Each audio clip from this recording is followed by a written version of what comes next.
Welcome back, chummers.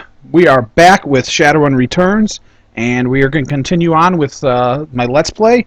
I am your host, Bull, and, well, let's just dive right into it. Last video, we just did the character creation, and we did the little tutorial in which we found out that a buddy of ours, Sam, had been geeked, and he was offering us a whole crapload of money to figure out who killed him.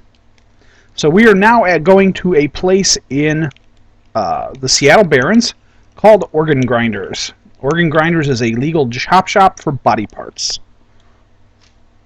So we are about to enter. And now we're entering.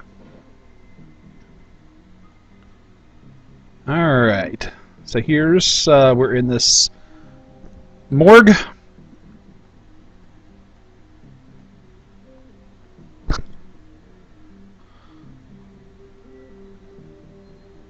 And we have a dude down here, Dresden. And he is a dwarf who is a mortician. And he apparently likes his job a little more than he probably should. Alright, so you tell him who you are. And he wants to know why I think he knows anything about Sam. Tell him he's got his locator chip, and he says, well, yeah, he's here. Not too many people that know about the murder yet. So then you tell him that, well, Sam's, got a couple of options. I like the options here, too. Sometimes you can just come right out and tell them the truth. Sometimes you can be a little coy about it. Personally, I tend to like to be a little coy, because my options here is, like, the first one, when his heart stopped, $100,000 was wired to a secure account in my name. I find the killer, I get paid. You know, you probably don't want to go around telling complete strangers that you're doing a job for a whole crap load of money, because people might want to take advantage of that somehow. So in this case, I'm going to go with Sam's digital ghost. When his heart stopped, I got sent a recorded message asking me to bring his killer to justice. Guess he had a hunch. And he says, fascinating. I was working on him earlier. Alright. Don't know who this debtor is, but it doesn't matter. So in we go. We talk to him again because he's got the little talk icon. And there's nothing else to interact with. And we find out that he is the second Emerald City Ripper victim. Well, there was a third one downtown. Basically, a Jack the Ripper type killer kills with a scalpel and removes an internal organ from the victim. And off of Sam, he lost his liver. The first victim's heart was removed. The third has his spleen removed. And then we get to meet Detective McCluskey, who is very much a dick. So he calls out the Dresden, and we're left to our own devices in here.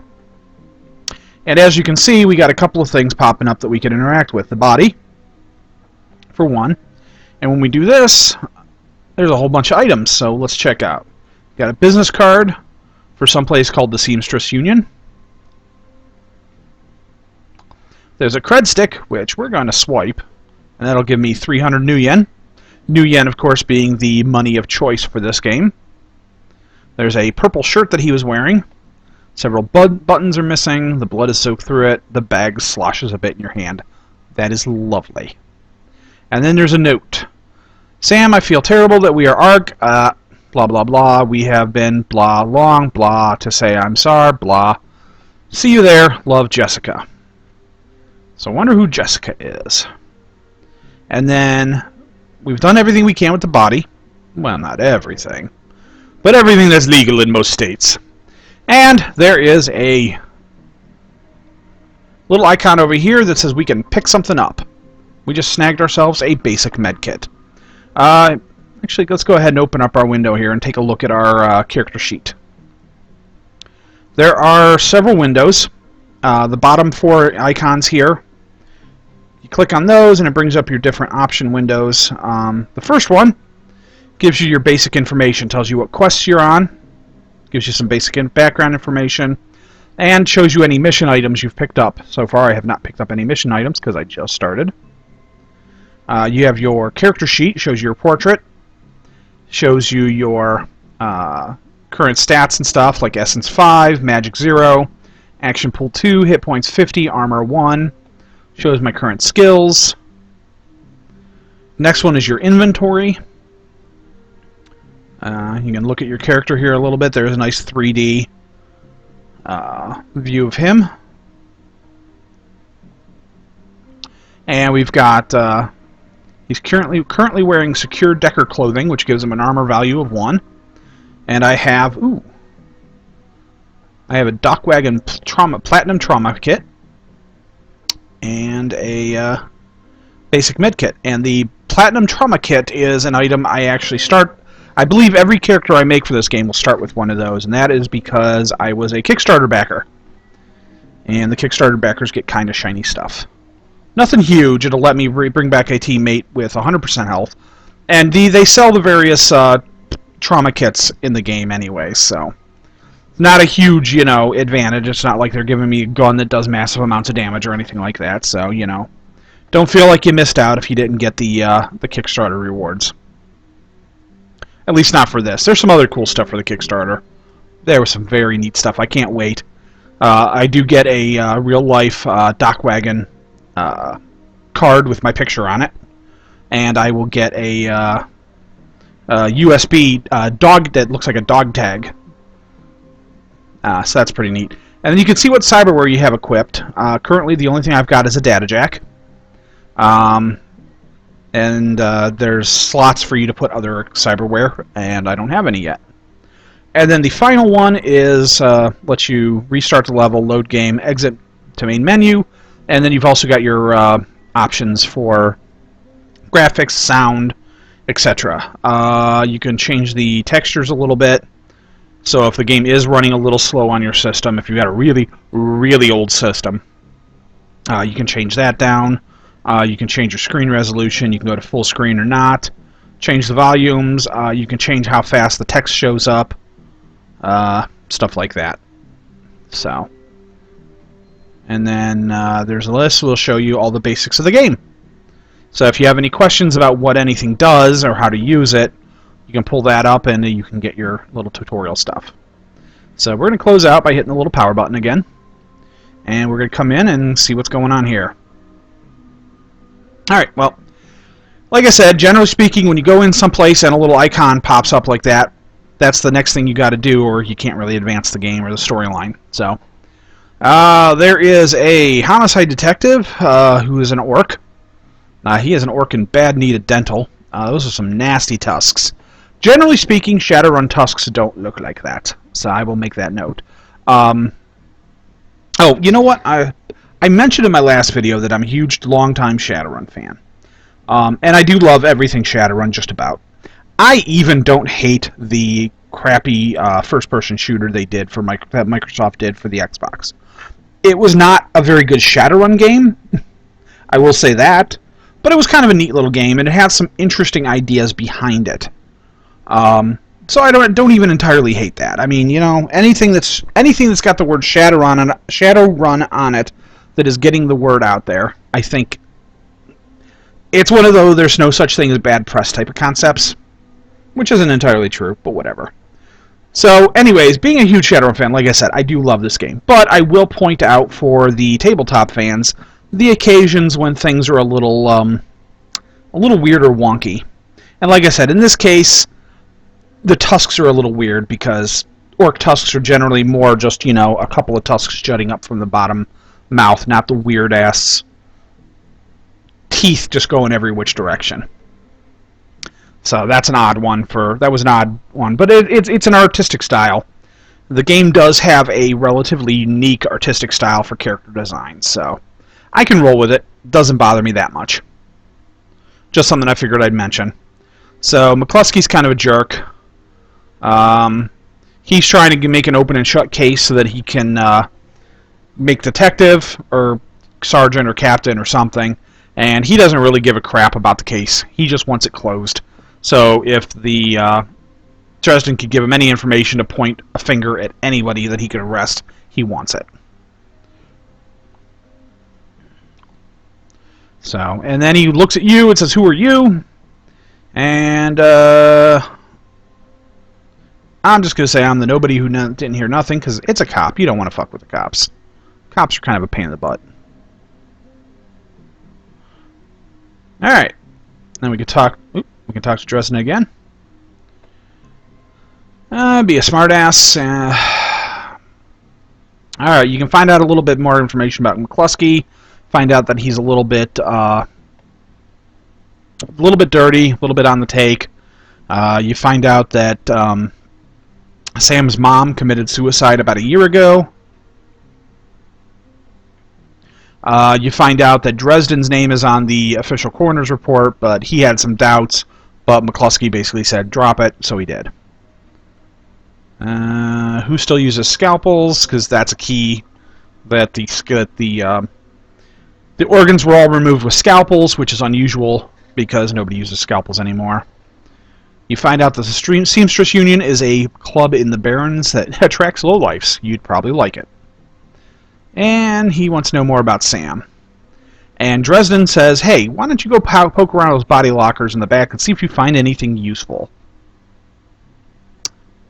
And honestly, this is where it gets good. You come in the back and you can see, oh look, there's something I can use, the little hand icon. And for fans of the old SNES game, cold storage drawer opens to reveal the fully clothed body of a man, arms folded around his chest, in addition to sporting some of the brightest orange hair you've ever seen. The body seems to be in very good condition. And then, whoa, easy there. Jake Armitage, ladies and gentlemen. Jake, for those of you that aren't familiar with the character, was the star and character you played in the SNES version of the Shadowrun game 20 years ago. More than 20 years ago, I think, at this point. Jesus. Getting old.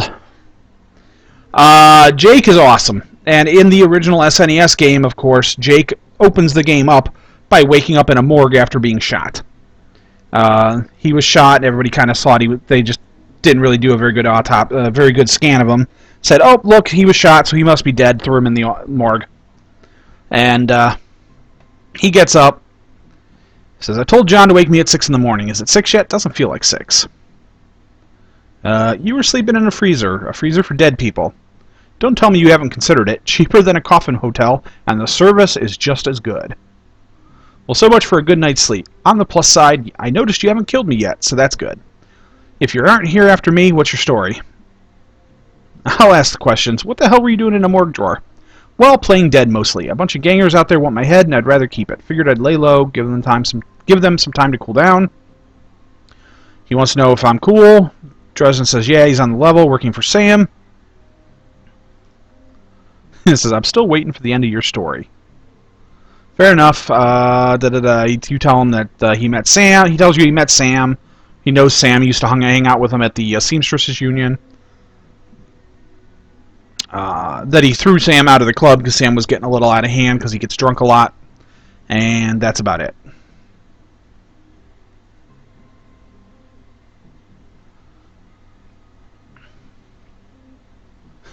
It's a long story. I end up in the morgue more often than the average guy. I love it. It's awesome. That is such a good nod towards the original game. Alright, so Jake says he'll help you out. But he needs your help with something first. Because he's got a street gang who wants him dead. Because there's a bounty on his head from one of the corpse. So... Alright, and I'm going to say I don't work for free, I fight, I get paid. And he offers me $1,000, I'm going to say make it $1,500, because why not? I could use the money. And he asked me what kind of weapons I want. And I'm going to go ahead and take a rifle. Bull the Orc Decker, the original character, was more of a pistol man. But in this game, I really like the rifles. So, okay. Alright, I'm ready. Let's go. And on the way out, I can loot the cabinets, apparently. Grab myself a Dock Wagon basic trauma kit. and a basic med kit. Alright, and then there will be arrows. If you look up around your little power icon, the one that opens up your menu, you'll see an arrow pointing in the direction you need to go. And this little arrow will center on you. So, we are going to leave, and you'll see that Jake is following me, and it'll ask me if I want to head out into the Barrens. And I will say yes, because, well, I can't really, advance the game. Alright, the Redmond Barrens. The Redmond Barrens is a dump. It's basically the little description they give you here for it tells you a bit about it. Take 1 part radioactive wasteland, 3 parts dog-eat-dog slum, add a dash of tourist trap, and you've got a recipe for mean as hell. Alright. So the first thing we gotta do is go open up Jake's stash. Grab some weapons and stuff for him. Orcs are my favorite. So, and then there's a little yellow dot showing you where you gotta go, so it's nice and handy, not too complicated. We'll open it up. Open up the safe. Take everything. Oh, and then we got some gangers showing up.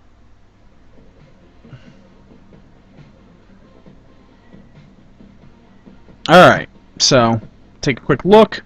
I now have my first cyber deck. I've got a Sony CTY 360. It can hold 3 programs and 1 ESP. And I have a fairly full inventory now because you only hold 6 items. That's not good. Well, I mean, it's not a huge deal because anything else you get will just go into, like, storage. I forgot to mention this before, too, when I was doing this earlier. I didn't really explain movement and everything. I told you about action points, and like I said, most characters at the beginning of the game get 2 action points. See the white outline on the screen? That shows you where you can move to with 1 action point. And then if I move out a little further, it'll show me what my max move for 2 is. And if you've played the newer XCOM game, you'll know that basically 1 movement is anywhere within this area. So it doesn't matter if I move 1 square or like 6 or 7 squares, whatever it is here. It still takes up 1 point of AP. But either way, I'm going to move to here. And I'm going to take a shot at this street thug. Oh, and I dropped him in 1 hit. I'm going to have Jake move to here, and then Jake actually has spells. He's got Flamethrower, which can do 12 damage. He's got a Ares Predator, which does 10 damage. He's got a heal spell, and he has Aim, which increases the hit chance for a person. So I'm going to cast Flamethrower, because why not? Oh, didn't kill him in 1 hit. But the ganger tried shooting at me and missed because he's feeble. And I killed him. Alright.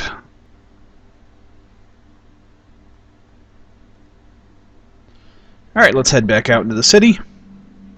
We got some bums drinking. Oh, and there's a dude to talk to. Alright, I only fight when I've been paid to. Oh, we can pay. Basically tells us there's some gangers shaking down a market at the end of the street. And being relative good Samaritans, I'm going to go attempt to help them out.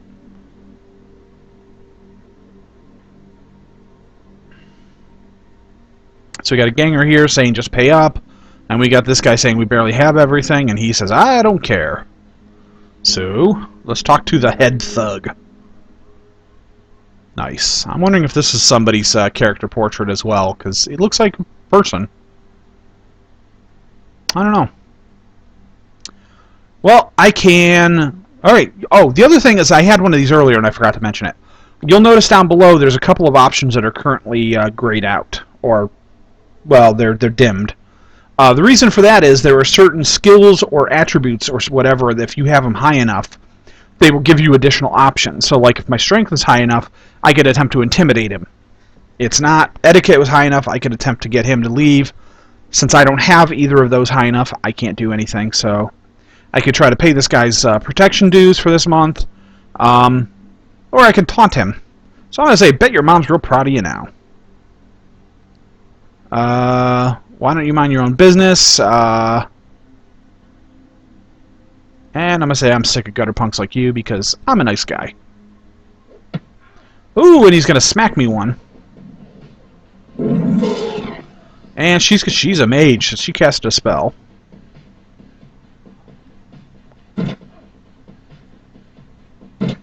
I'll shoot him twice, not kill him. I'm going to shoot him once. And I'm going to go ahead and hit Bull with a heal spell since Bull... Ah! There's those little yellow, white circles that showed up on the other, over there. What those are is those are ley lines. I'll show you when Jake gets another turn here. Oof, I am not hitting this guy hard at all. He must have good armor. I think that makes a difference. Alright, you see these circles here? If Jake were to stand into one of those, he basically gets a boost to his magic. And for like combat spells, do a little bit of extra damage if I'm standing in those. So I'm going to go ahead and do that. Ah. Oh, okay, this is cool. So, the spell is on cooldown, but I can actually cast that healing spell again if I wanted to. Early, but it currently costs 20 hit points to cast it. So I take drain if I cast it again. That's cool. I don't know if they could do that I don't know if they could do that in the earlier betas or not. That might be new. Or it might be that they just didn't explain it in the earlier beta. So that's cool. Like I said, a lot of new things in this build. So I'm guessing this is really close to being complete. There we go. I can talk to this guy.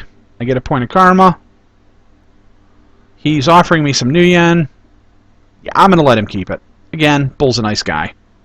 Alright, now the other thing I'm going to do real quick is I'm going to go over to Jake. Oop, okay. I'm going to go to Jake. And I can actually cast, you can actually cast or use items in between combats. And since Jake took a little bit of damage, I'm going to go ahead and heal Jake. And that way, come next combat, he's all healed up. Because I'm smart like that.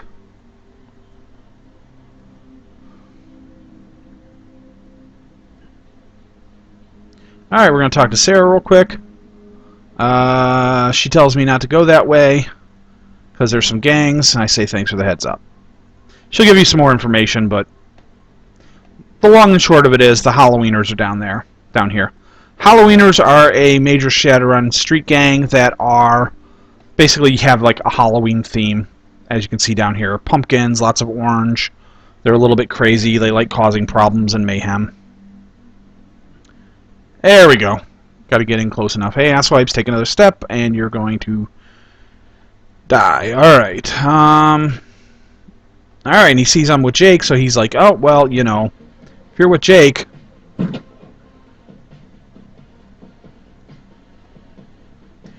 Alright.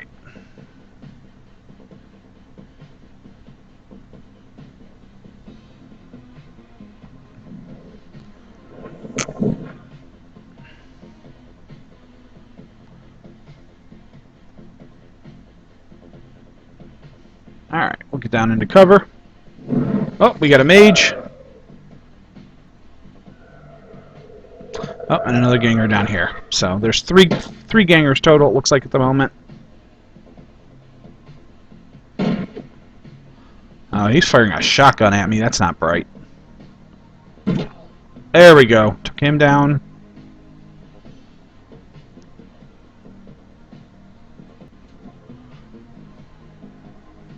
There we go. We'll mark that target. Jake is just going to run up.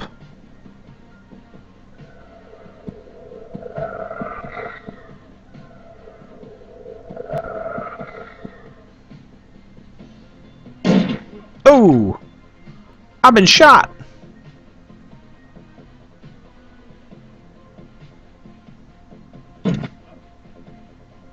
Alright. That's alright. We'll shoot him back.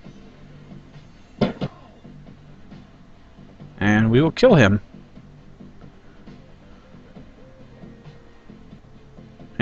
cast a spell on this guy. And you'll see it did 14 damage, and that's because I'm getting +2 from this ley line. Ooh.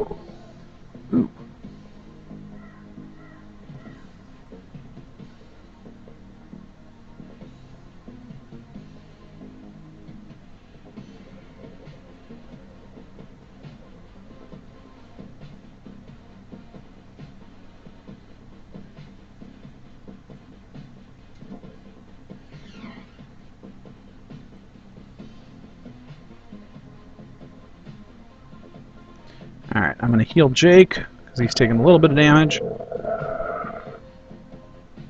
And we'll fire, because his fireball's still on cooldown. Or flame bolt.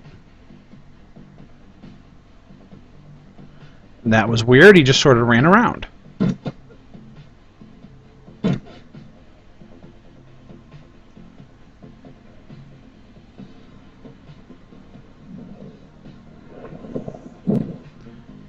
There we go. Oh!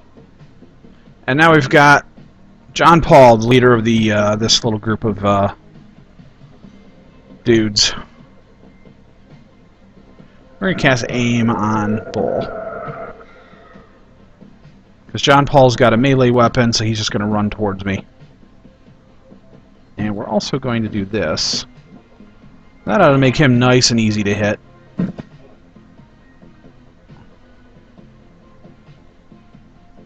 Fireballs are flame bolts off cooldown.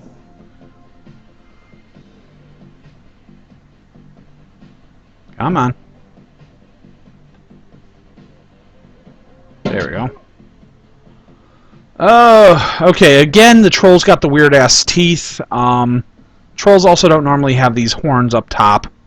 So I'm wondering if that's, possible, some sort of cosmetic job there, but probably more just artistic license. That's alright.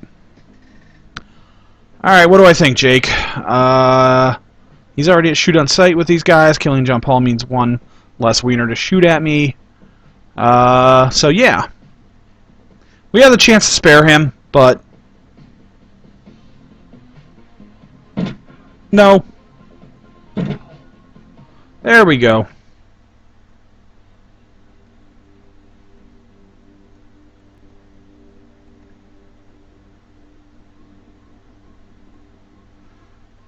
Alright, and we've got some dudes to talk to. I'm not going to bother because I know that if I talk to Bobby, he just tells me that this is a seamstress union.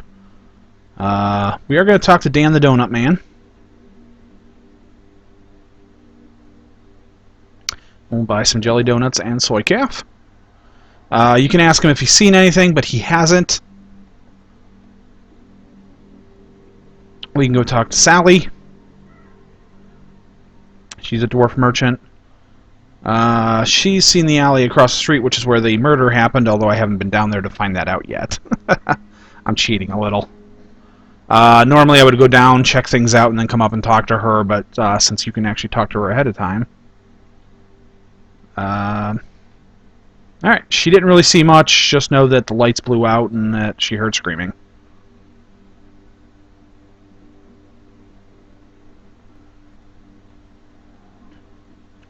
This is where we're heading. This is where Jake parts company because he doesn't want to get tangled up with the cops. Alright, tell him to give me a call when he's in the clear. And then he tells me to head into the Seamstress Union and hang out there.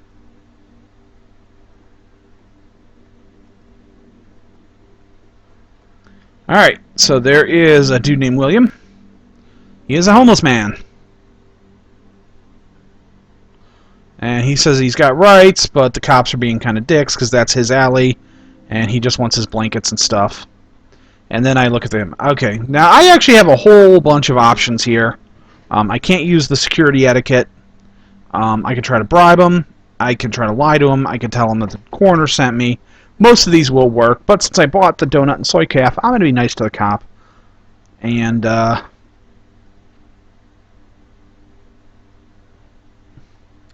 so he's going to let me in. So I'm going to do a couple of things. One, there's 4 items you can search for. So we're going to look around, and I found a bar tab with a server's name Coyote. And I'm going to grab the coat and blankets.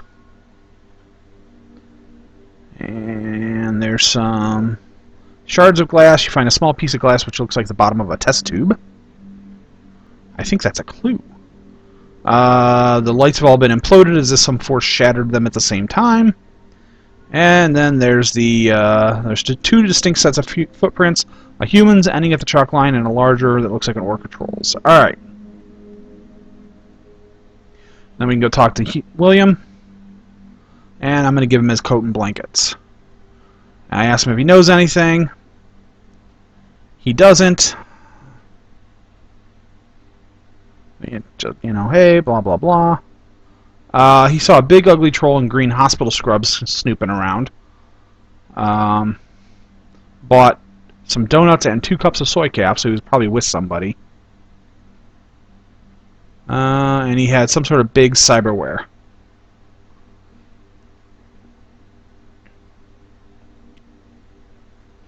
Alright. Well, and that would be it. So now we head to the Seamstress's Union, which is where Coyote worked, which is where Sam used to hang out, and which is where I got told to go to. And I think that's where we're going to call this one. So, Bull, and you have been watching my Let's Play Shadowrun Returns. Hope you're enjoying it so far. If you have any questions, any comments, anything you want to say to me at all, please leave it. And yeah, let me know what you want to see. Anything you want me to do different, or whatever, you know. I'm always open to suggestions. Alright, chummers, well, you have a good one. Take care, be safe in the shadows, and we will see you next time.